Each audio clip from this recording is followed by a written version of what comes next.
नमस्कार आप सभी लोगों को। मैं भैरव मेवारी वैगन डिफेंस एकेडमी हल्द्वानी से एक बार फिर आप लोगों के बीच। आज मैं मैथमेटिक्स में एक टॉपिक छोटा सा और आपको क्लियर करवाना चाहता हूँ, ठीक है। इससे पहले मैंने जो चीज़ें करवाई थी उसी का जस्ट आफ्टर मैं आज एक्सप्लेन करूँगा प्राइम नंबर से। प्राइम नंबर मतलब अभाज्य संख्याएँ क्या होती हैं।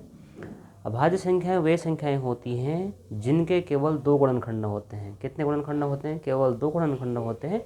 एक तो एक होता है उसका गुणनखंड और एक वो स्वयं वो संख्या होती है। यानी कि वे संख्याएं जिनके केवल कितने गुणनखंड होते हैं? दो गुणनखंड होते हैं, वो क्या कहलाती हैं? अभाज्य संख्याएं कहलाती हैं, ठीक है। आइए देखते हैं कुछ अभाज्य संख्याओं के बारे में। देखो जैसे मैंने लिखा है 2 लिखा हुआ है, 3 लिखा हुआ, 5 लिखा हुआ है, 7, 11, 13, 17, 19, ये सारे नंबर लिखे हुए हैं। क्या ये अपने आप में प्राइम नंबर हैं या नहीं? कैसे इसको चेक करें? देखो इसमें केवल एक तो एक से डिवाइड जा रहा है और एक केवल इसमें दो से, अर्थात यानी कि एक और दो केवल इसके दो गुणनखंड है। ठीक इसी प्रकार से 3 में भी केवल एक का भाग जाता है और 3 से भी जाता है, केवल दो गुणनखंड आ रहे हैं। ऐसे 5 में हमने देखा तो केवल एक का जा रहा है डिवाइड इसमें और केवल 5 का जा रहा है। 7 में हमने देखा एक का जा रहा है, 7 का जा रहा है। 11 में देखा 1 का है और 11 से डिविजिबल है। यानी कि हर किसी में हम देख रहे हैं दो दो ही गुणनखंड निकल पा रहे हैं। 13 पर हमने देखा 1 लिखा और यहाँ दूसरा 13 से और किसी नंबर से डिविजिबल नहीं होंगे। 17 में हमने देखा ये 1 से डिविजिबल है एंड ये 17 से डिविजिबल है। 19 है हमारे पास, ये 1 से डिविजिबल है या फिर 19 से डिविजिबल है। यानी कि कहने का मतलब है इनके पास केवल कितने गुणनखंड हैं? दो हैं। एक तो एक है और एक वो स्वयं वही संख्या है। सपोज एक नंबर में और ले लेता हूँ, मान लिया जाए सपोज मैंने 9 लिख दिया। क्या लिख दिया? 9। तो 9 अपने आप में प्राइम नंबर है या नहीं है? 9 क्या है अपने आप में? 1 से भी डिविजिबल है, 1 9 जा 9। 9 जो है 3 से भी डिविजिबल है, 3 3 जा 9। 9 जो है अपने आप में 9 से भी डिविजिबल है, 9 1 जा 9। यानी कि इसके जो फैक्टर निकल गए ये मोर देन 2, जो दो से ज़्यादा इससे गुणनखंड निकल गए हैं। इसलिए 9 जो है अपने आप में क्या है? अपने आप में अभाज्य संख्या नहीं है। समझ में आया ना इतना आपको? अब मैं आपको आगे क्या बता रहा हूँ, इसकी डेफिनेशन क्या बनेगी। देखो ऐसी प्राकृत संख्याएं होने में तो ये अपने बाप क्या है, ये नेचुरल नंबर ही है ना। वे संख्याएं जो 1 से स्टार्ट होती हैं वो नेचुरल संख्याएं कहलाती हैं। वे संख्याएं जो 0 से स्टार्ट होती हैं वो पूर्ण संख्याएं होल नंबर से कहलाती हैं। ऐसी प्राकृत संख्याएं जिनके केवल दो गुणनखंड हों प्राकृत संख्या यानी प्राइम नंबर्स कहलाती हैं, है ना। अगर बात आती है कि 100 से कम कितनी प्राइम नंबर से हैं, तो 100 से कम जो हैं वो कितनी हैं? 100 से कम जो हैं वो 25 संख्याएं ऐसी हैं। 25 संख्याएं क्या हैं? 100 से कम अभाज्य संख्याएं। 1 से लेकर 100 तक अगर हम देखें तो उसमें हमारे पास 25 संख्याएं क्या होंगी? वो प्राइम नंबर निकल के आएंगी। ठीक हो गया इतना? नेक्स्ट आगे बढ़ें। ओके, अब देखिए यहाँ पर एक क्वेश्चन क्या आ गया है। क्वेश्चन ये है कैसे पहचानें अभाज्य संख्या है या नहीं। यानी कि हम बड़ी संख्याओं को कैसे आइडेंटिफाई करेंगे कि ये अभाज्य संख्या है या नहीं है। तो उसको समझने के लिए, पहचानने के लिए एक तरीका है, अगर वो आप समझने की कोशिश करेंगे तो समझ सकते हैं। आइए इसको देखते हैं। जैसे सपोज दैट मेरे पास है, जांच करें कि 173 एक अभाज्य संख्या है या नहीं है। इस चीज़ को हमें देखना है। तो सबसे पहले हमने यहाँ पर क्या कर दिया, 173 मेंशन कर दिया। हमने ये देखना है कि 173 जो नंबर है, ये जो नंबर है किस नंबर के स्क्वायर से कम है। यानी कि इसके जस्ट नियरेस्ट में कोई ऐसा नंबर बताओ जो इसके स्क्वायर के नियरेस्ट हो या उससे लेस हो या उसके इक्वल हो। अगर हम बात करें 173, तो अगर हम 14 का स्क्वायर कर दें, कितना कर दें? 14 का स्क्वायर कर दें तो 196 आता है 14 का स्क्वायर। 14 का जो स्क्वायर होता है वो कितना होता है? 196 होता है। यानी कि 14 के स्क्वायर से ये नंबर कैसा है? 173 छोटा है। हमें ये देखना है कि 173 अपने आप में अभाज्य संख्या है या नहीं है। हमने सबसे पहले 173 देखा। हमने देखा कि 173 जो है ये किस नंबर के स्क्वायर के से लेस है।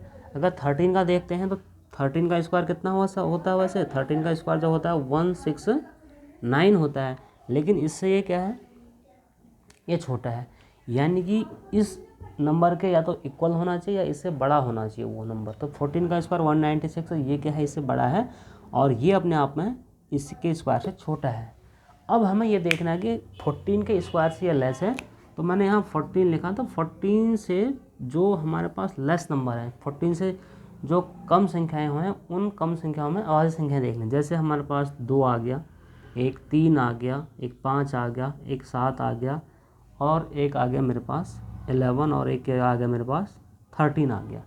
यानी कि कहने का मतलब है मेरे पास जो है उस 14 से कितने नंबर कम है, उस 14 से मेरे पास जो है इतने नंबर लेस हैं। अगर इनमें से किसी एक नंबर से भी अगर डिविजिबल है तब तो ये अभाज्य संख्या नहीं है। अगर किसी नंबर से नहीं डिविजिबल होता है तब ये अपने आप में क्या है, एक प्राइम नंबर है। 2 से करते हैं तो डिवाइड नहीं जा रहा है जी, इससे इसको डिवाइड किया नहीं हुआ डिवाइड। 3 से इसमें करा 7 3 10 से 11 आ रहा है, जोड़ने पर देखते हैं हम 3 से भी डिविजिबल नहीं है। 5 देखा, 5 से ऑलरेडी डिविजिबल नहीं क्योंकि लास्ट नंबर 5 चाहिए होता है। 7 से देखते हैं, 7 से भी डिविजिबल नहीं हो पा रहा है, ठीक है। अब 11 से देखते हैं, 11 1 जा 11 और 11 से भी नहीं है ना। 13 से भी डिविजिबल नहीं है। यानी कि ये वाला जो नंबर है 173, 14 से छोटे नंबर देखे हमने, अभाज्य संख्याएं देखी। 14 ही क्यों लिया, क्योंकि 14 का जो स्क्वायर हमें देखना होता है 196 इसके नज़दीक में है और वो ये उससे छोटा है। वैसे तो नियरेस्ट में 13 के स्क्वायर से भी है, लेकिन 13 का स्क्वायर ऑलरेडी इससे छोटा हो गया है ना। तो 14 लिखा हमने, 14 से कम नंबर ले लिया मैंने सारी अभाज्य संख्या। अगर उससे इनमें भाग जाता तो ये होता, अगर भाग नहीं गया तो फिर नहीं होगा। तो किसी भी नंबर से डिवाइड नहीं हुआ इनसे इसमें, इसका मतलब 173 अपने आप में या तो ये 1 से डिविजिबल होगा और या ये 173 से नहीं होगा। 2 नंबरों से जिसके 2 गुणनखंड निकलते हैं वो अपने आप में क्या होता है, वो अपने आप में प्राइम नंबर होता है। So therefore 173 is a prime number. Okay, understand, thank you. अब ये क्वेश्चन ये आया कि 341 अभाज्य संख्या है या नहीं है। अब कैसे पता करेंगे 341 अभाज्य संख्या है या नहीं। मैंने बोला सबसे पहले जो संख्या दी रहती है उसका हम देखते हैं वो किस नंबर के स्क्वायर के नियरेस्ट में आता है या उससे लेस आता है। अगर हम बात करें 19 का होल स्क्वायर कितना करते हैं, 19 का होल स्क्वायर वो होता है कितना, 19 का स्क्वायर होता है 361। ये 361 से क्या है, छोटा है। और 18 का स्क्वायर होता है कितना, 18 का स्क्वायर जो होता है वो होता है 324। 324 से एक ऐसा नंबर है, बड़ा नंबर हो गया। हमें देखना है कि लेस किसके स्क्वायर से लेस है, ये 19 के स्क्वायर से लेस है। तो 19 के स्क्वायर से लेस तो हमने यहाँ पर 19 देख लिया। 19 से अब नीचे का जो नंबर आएंगे वो कैसे नंबर होने चाहिए, वो अपने आप में प्राइम नंबर होने चाहिए। उसके नीचे प्राइम नंबर एक 2 है, एक 3 है, एक 5 है, एक 7 है, एक 11 है, एक 13 है और एक 17 है, ठीक है। इतने नंबर हमारे पास क्या है, प्राइम नंबर है। अब अगर इन नंबरों से ये डिविजिबल हो जाता है तो फिर ये भी अपने आप में प्राइम नंबर है, अदरवाइज ये नहीं है।